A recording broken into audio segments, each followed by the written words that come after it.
ทุกท่านทุกคนมาเสพใจน้ำกันออมขมซุปบะเขือเนินบะเขือพี่น้องแซ่บทะลุฟ้าเอิ้นเทวดามากินน้ำคือเก่าล่ะพุ่นน่ะ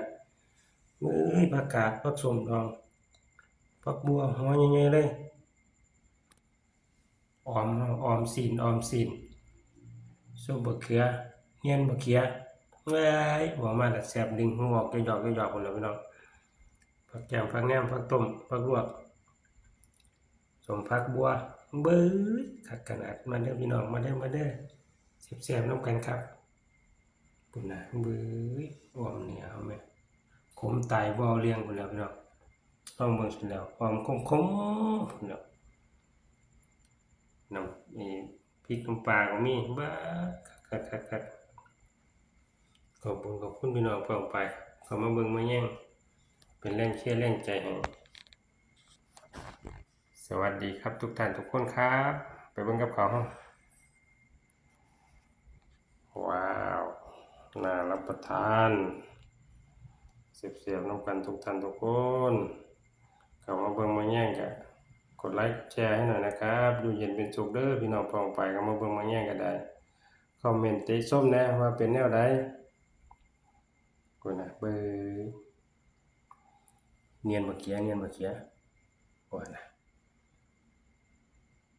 ออมสินโอ้น่ะเอ้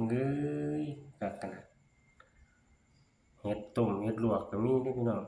ลวกเฮ็ดเบิ่งผักบัวนี่แหละอ่อนซ้อนแฮงพี่น้องเอ้ยมีแต่หัวใหญ่ๆแซ่บขนาดเลยนี่สมผักบัวบอกว่าน้ำลายไหลใส่กันนะจะคำจับขนาด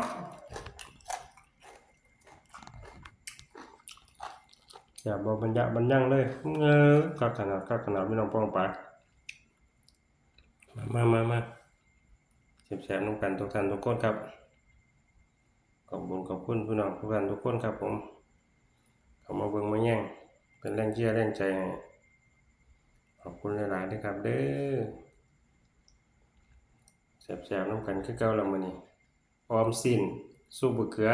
อยู่บ้านก็เอิ้นเนียนบะเขือนั่นแหละอยู่บ้านคักขนาดออมเนื้อขมหมดแล้วขมขนาดเลยล่ะนี่